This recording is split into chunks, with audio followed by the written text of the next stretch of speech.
Bueno, página 124. ¿Qué dice? Dice que algunos cambios físicos son la deformación, la dilatación, la contracción, la fragmentación y las variaciones de estado de agregación.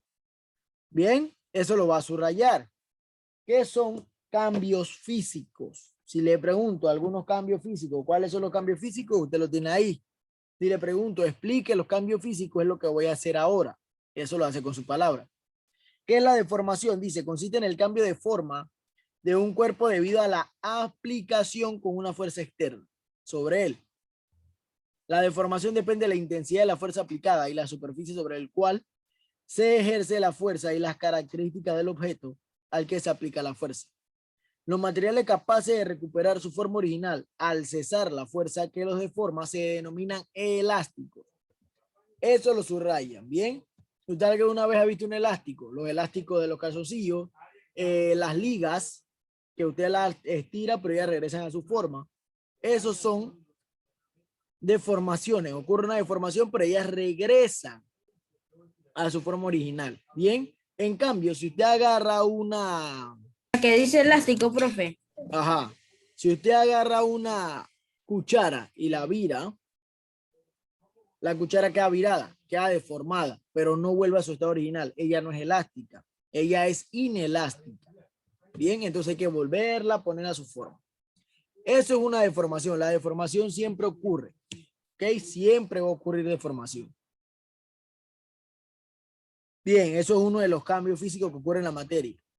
Dilatación es el aumento en el volumen de un cuerpo.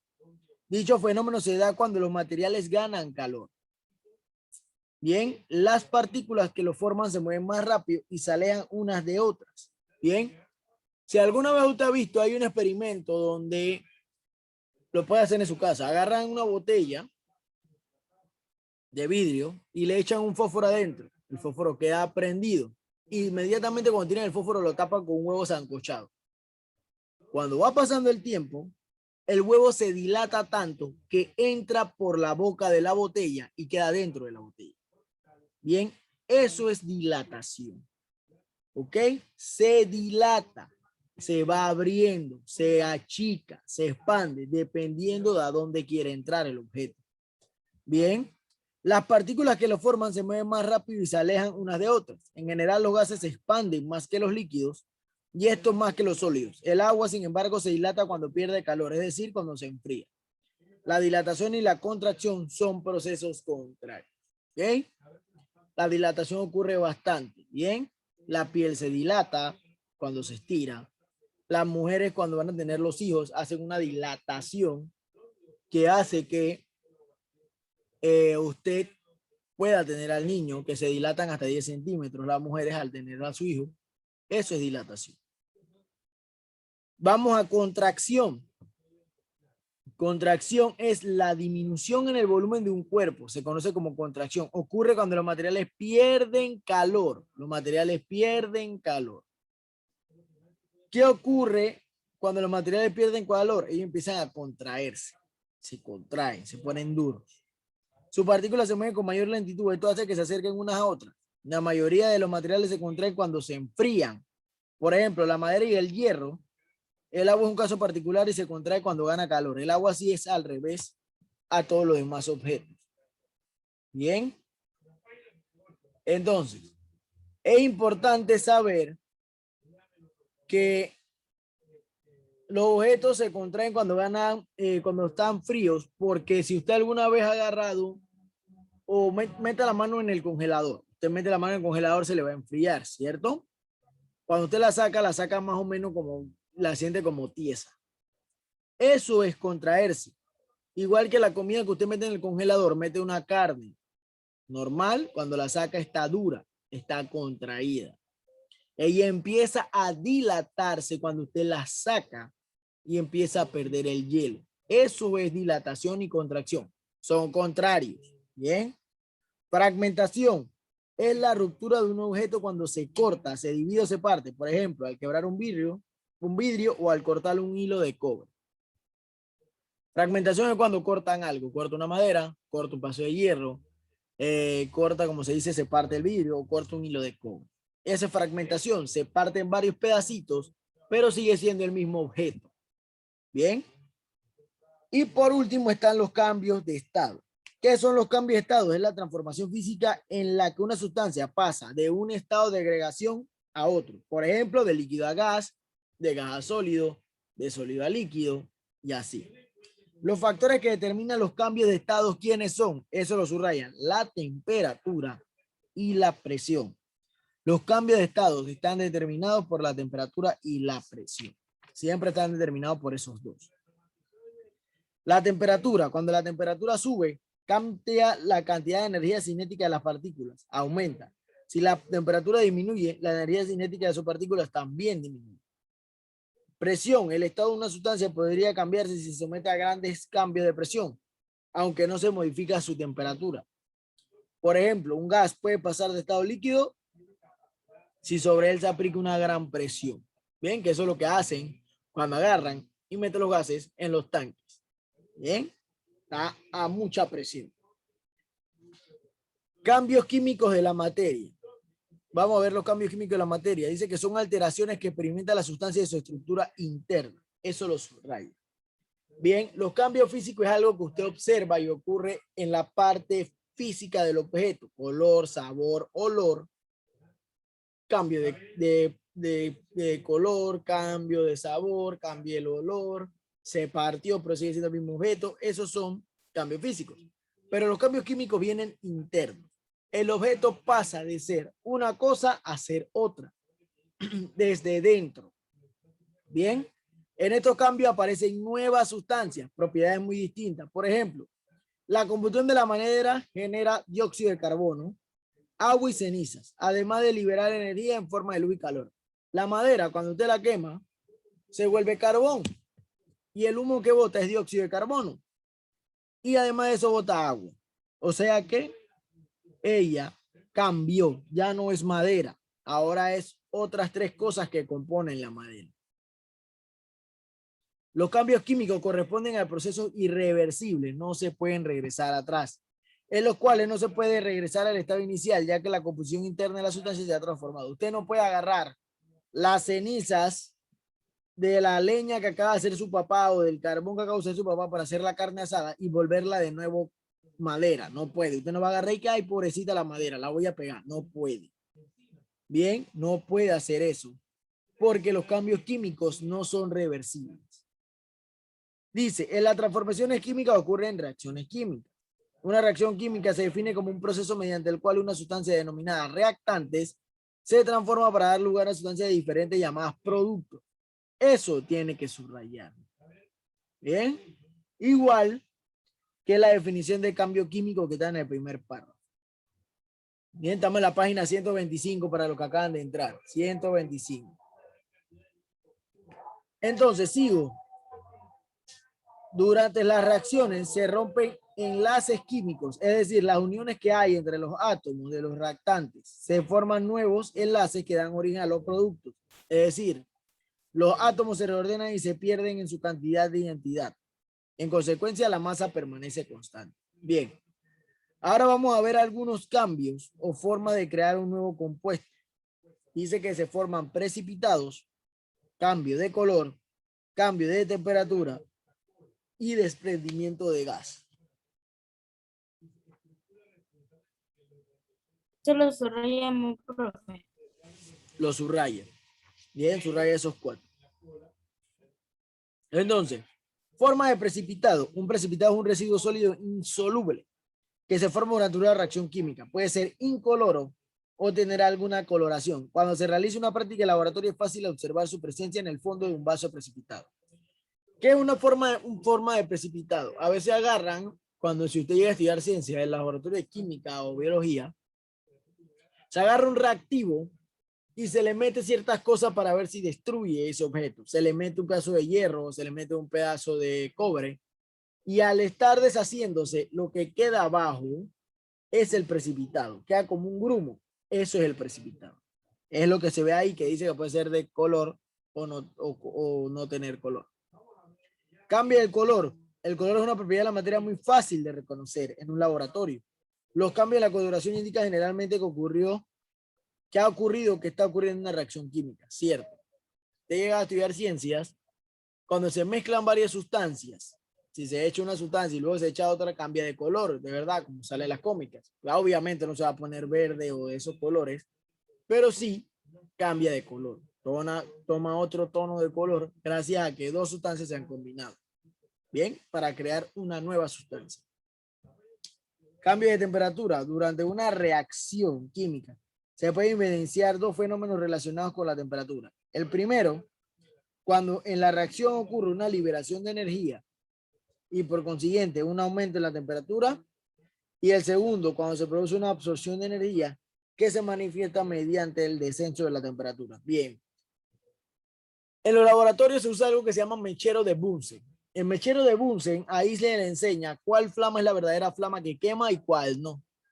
Si usted agarra y va a la estufa, cuando prende la estufa se da cuenta que hay una flama roja y una flama azul, arriba y abajo, ¿cierto? Una de las dos flamas es la que hace calor. La otra solo está ahí contrarrestando o protegiendo la otra flama. Bien. Entonces ahí es donde usted aprende cuál es cuál. Si no mal recuerdo, la flama que está arriba, usted le puede pasar el dedo y no se quema. Bien, lo pasa así rapidito, no se va a quemar. Obviamente, si lo deja, se va a quemar porque la de abajo que está produciendo el calor, en algún punto va a quemar arriba. Bien, la flama naranja, usted le pasa el dedo, no le pasa nada. ¿Ok? Esa flama no le hace nada. Bien, por lo menos, si yo hago esto y paso el dedo aquí, no me estoy quemando. Bien, no me quemo. Pero si toco abajo donde está la flama azul, que es esta, me quemo el dedo de inmediato. ¿Ok? Me lo quemo de una vez. Porque la flama azul es la que quema. La flama azul hace que la flama naranja crezca. Y esa es la que produce el calor. Por eso que cuando yo hago esto y esta flama, usted ve, yo la paso así, no me estoy quemando y la estoy tocando. La única manera de que más me quede es la mano ahí puesta, claramente, porque la flama de abajo va a producir una reacción que hace que esta flama produzca calor. Bien, eso se le enseñan cuando usted va a ciencias. El mechero de Bunsen lo prenden, le dice, póngalo en una flama azul. ¿Para qué? Para que quizás se cocine más rápido. Claro, va a cocinarse un poco más lento, pero va a tener un poco más de calor. Cuando le pone toda la mecha en naranja, la flama azul tiene que trabajar más para llenar el oxígeno para llegar a esa flama naranja. Bien, esos son cambios químicos.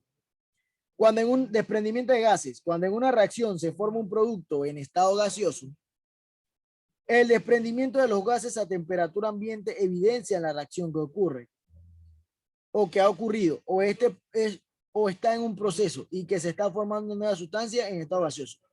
Ve el gas que está ahí, en eso es un Erlenmeyer, se llama ese envase. En ese envase, ellos echaron dos sustancias químicas, igualito, pero en vez de que la reacción se viera solo en el color, el gas, el oxígeno que está rodeando donde usted está, empieza a cambiar de color porque él empieza a botar ese gas. Eso es un cambio, un desprendimiento de gas. Bien, hay gases que son nocivos. Por eso es que cuando usted está estudiando ciencias, le enseñan antes los cuidados del laboratorio, qué debe hacer y qué no debe hacer. Bien, y por algo el profesor de laboratorio está certificado en hacer las combinaciones. Bien, porque si combinan mal un compuesto con otro, un elemento con otro, ¿qué ocurre? Puede crear un gas que ponga a desmayarse a la gente, como un cloroformo. Bien, y todo el mundo entonces en el salón desmayado hasta él y nadie lo va a sacar hasta que llegue alguien allá a tocar la puerta. Bien, por eso es que las personas están certificadas para eso. ¿Ok? Cambios químicos. Vamos a ver las reacciones químicas en nuestro entorno. Página 126. Dice que aunque no lo notemos, a cada instante ocurren reacciones químicas a nuestro alrededor. Es más, si estas reacciones, la vida no sería posible en el planeta. Por ejemplo, las reacciones de oxidación son muy frecuentes en la vida del ser humano. Usted siempre ha visto óxido de toda su vida. Cuando usted camina por la vereda o va a algún lugar, siempre va a haber óxido. Va a haber las cosas oxidadas. Bien, eso es una reacción química. En la vida cotidiana se hace referencia a fenómenos de oxidación. Se escucha expresiones como la puerta se está oxidando, le salió óxido al auto, se oxidó la verja. Todos estos fenómenos responden al proceso de oxidación. Originalmente, el término oxidación se asignó a la combinación del oxígeno con otro elemento. Por ejemplo, en la corrosión, en la que un metal como el hierro, sodio y aluminio se unen al oxígeno, y en la combustión en la que el carbono se combina rápidamente con el oxígeno para formar dióxido de carbono. Eso lo subraya. La corrosión es la mezcla del hierro, el sodio y el aluminio con oxígeno. Eso hace que las cosas se corroan. Y el óxido es carbono con oxígeno que hace que las cosas oxiden. No es de que ay, es que le cayó lluvia. Claro, pero recuerde que el agua es H2O.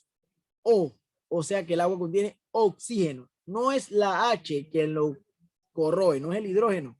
Es el oxígeno el que va dañando o oxidando las puertas. Más con el aire que pasa diario por ahí, todo eso aumenta el óxido. Bien. Sin embargo, los químicos observaron que otros elementos no metálicos se combinaban con otras sustancias de la misma manera que la hacían con el oxígeno con ellas. Por lo tanto, la oxidación se definió como el proceso mediante el cual algunas de las sustancias se combinan para perder electrones y otras ganan. Eso lo subraya. Eso es lo que acaba de decir el libro, es más que todo se ve ya en química cuando está en 10º o 11, que se estudian las reacciones químicas. Y se ve como un átomo de un elemento pierde electrones con otro elemento. Bien, pero eso es lo que ocurre a diario cuando ve oxidación. Combustión. Bien, las reacciones químicas en nuestro entorno son oxidación, combustión, corrosión y fermentación. Esas tienen que subrayarlas. Los títulos. Combustión. En la reacción de combustión, un combustible reacciona con el oxígeno del aire, llamado también comburante. Diga. Bien, esta reacción. Profe, combustión, ¿cuál más? Combustión, corrosión y fermentación. Está en la página 127. Los títulos. Y produce generalmente óxido de carbono y agua. La principal característica de esta reacción es que en ella se libera gran cantidad de energía en forma de luz y calor. Bien, que es lo que conocemos como el fuego. El fuego produce luz y calor, ¿cierto? Eso se debe a la combustión que ocurre de la madera. Bien. La combustión puede ser completas cuando se liberan dióxido de carbono, agua, y incompletas si se produce monóxido de carbono y agua. En la naturaleza existen diversos materiales combustibles como los derivados del petróleo, la madera, gas natural y el carbón, entre otros. Las reacciones de combustión más comunes son el carbón, la combustión de hidrocarburos como el gas natural, la gasolina y la degradación de la glucosa que se lleva a cabo al interior de la célula de los animales. Todo eso son procesos de combustión y es cierto, en la naturaleza hay muchas cosas para poder hacer un incendio o para iniciar un fuego. En el cuerpo, la glucosa reacciona con el oxígeno presente en las células para generar energía y producir el dióxido de carbono y agua. Este es el proceso conocido como respiración celular. La respiración celular usted la hace a diario, todos los días de su vida, desde que nació. Bien, vamos a la corrosión. La corrosión consiste en el deterioro de los metales cuando entran en contacto con el vapor de agua presente en el aire. Uno de los ejemplos más comunes de corrosión es la oxidación del hierro, que ocurre cuando una superficie queda en contacto con el aire y por un tiempo prolongado y se forma un óxido de color rojizo llamado herrumbre o óxido de hierro. Si alguna vez usted ha visto en los deshuesaderos los lugares como, ¿cómo le explico? Donde llevan las grúas a los carros, el patio, le dicen así, los patios donde las grúas dejan los carros. Hay veces que la gente no va a buscar más el carro. ¿Qué ocurre? Llueve a diario, todos los días le cae lluvia, le cae lluvia, le cae lluvia. Cuando va a ver el carro, le ocurre una corrosión. Se le empieza a caer la pintura y se vuelve a poner como el carro que usted ve ahí en la página 127. Le sale un color rojizo. Se pone feo y ya está listo para la foto. Pero eso ocurre porque queda expuesto. ¿A qué queda expuesto? Está expuesto a la lluvia. ¿Por qué usted cree que hay gente que agarra y tapa el carro? Le compra un cobertor y lo tapa. Porque no están bajo techo. Porque a la larga, el agua daña la pintura del carro. Bien, si la coge así, que está estacionado y está cogiendo agua. Bien. Profe, y también el sereno también lo daña. También, por eso que la gente tapa, porque acuérdense que el sereno, a lo que llamamos sereno, es vapor de agua, a lo que llamamos neblina es vapor de agua, todos ellos están compuestos de agua, todos. Bien, para evitar la corrosión del hierro se utiliza recubrimientos anticorrosivos como pinturas o técnicas como la galvanización en caliente, que consiste en cubrir el hierro con un metal fundido resistente a la oxidación. También se crean aleaciones como el acero inoxidable, que es el que conocemos mucho ahora, que consiste en la mezcla del hierro con carbono y otro metal como el cromo. Cuando el cromo se oxida, forma una capa impermeable de óxido de cromo sobre la superficie de la acción que le protege de la corrosión. Cuando la gente compraba antes los collares de plata o los de fantasía, se iban oxidando o se iban corroyendo. Hasta que inventaron el acero inoxidable, que es la plata mezclada con el cromo. Y como dice ahí, cuando el cromo se oxida, lo que hace es que crea una capa protectora con la oxidación y con la corrosión. ¿Y eso qué hace? Que siempre, siempre, siempre su collar se vea bien. Que eso es lo que se está usando también ahora para hacer muchas cosas. Para hacer refrigeradoras, estufas, todo, porque esas cosas se dañan rápido. Si usted se da cuenta, las estufas a la larga, cuando llega un punto ya se empiezan a poner con óxido, porque ellas no están hechas de acero inoxidable, pero lo están haciendo. Bien. Vamos a la fermentación. La fermentación es una reacción de obtención de energía que se realiza por lo general en ausencia del oxígeno. El reactivo inicial de la reacción es la glucosa, pero existen distintos tipos de fermentación de acuerdo a los productos obtenidos. Vamos a ver los distintos tipos de fermentación son fermentación alcohólica y fermentación láctica. Eso lo subrayo.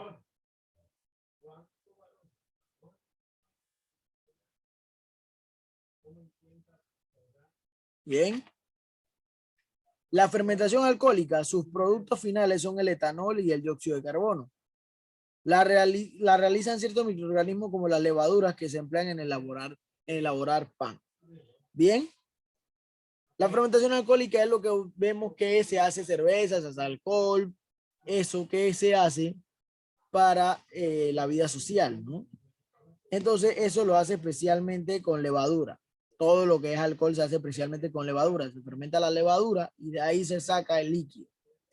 Fermentación láctica. Se obtiene láctico a partir de la glucosa. La efectúa las bacterias y como las que se emplean para el yogur. Esas son buenas, esas bacterias. ¿Por qué? Porque son las que salen en el yogur. Bien, se me escapa el nombre ahorita mismo, el nombre de esas bacterias. Esas bacterias los ayudan a ustedes para poder ir al baño mejor, una mejor digestión, lo ayuda bastante a su estómago. Esas bacterias son buenas. Bien. Dice que la fermentación no es un proceso exclusivo de los microorganismos en el cuerpo humano. El proceso de obtención de energía depende de la presencia de oxígeno. Sin embargo, algunas de ellas se llevan a cabo con una fermentación láctica, baja en concentraciones o en ausencia de oxígeno, como las células musculares. Algunas veces, cuando se realiza un esfuerzo prolongado muy intenso, la irrigación sanguínea no alcanza a suministrar oxígeno suficiente y las células musculares comienzan a producir ácido láctico. ¿Qué es que empieza la irrigación sanguínea? Cuando usted empieza a correr o a trotar, usted se empieza a sentir agitado y el corazón le late a 1000 por hora. Eso es irrigación sanguínea. El corazón está bombeando sangre que da miedo y sus músculos se empiezan a contraer para crear una fermentación láctica y producir glucosa para que usted no se desmaye, porque empieza a ver cucuyito y se le taparon los oídos. Ay, me siento mal, me voy a desmayar. Eso lo evita su cuerpo creando glucosa. Bien, y lo hace por medio de algo que se llama fermentación. Dice que cuando se acumula en los músculos, causa un dolor conocido como calambre. Bien, todos conocemos el calambre. Alguna vez le ha dado calambre y eso se debe a eso. Bien, vamos a terminar ahí. Usted va a hacer ahora la tarea.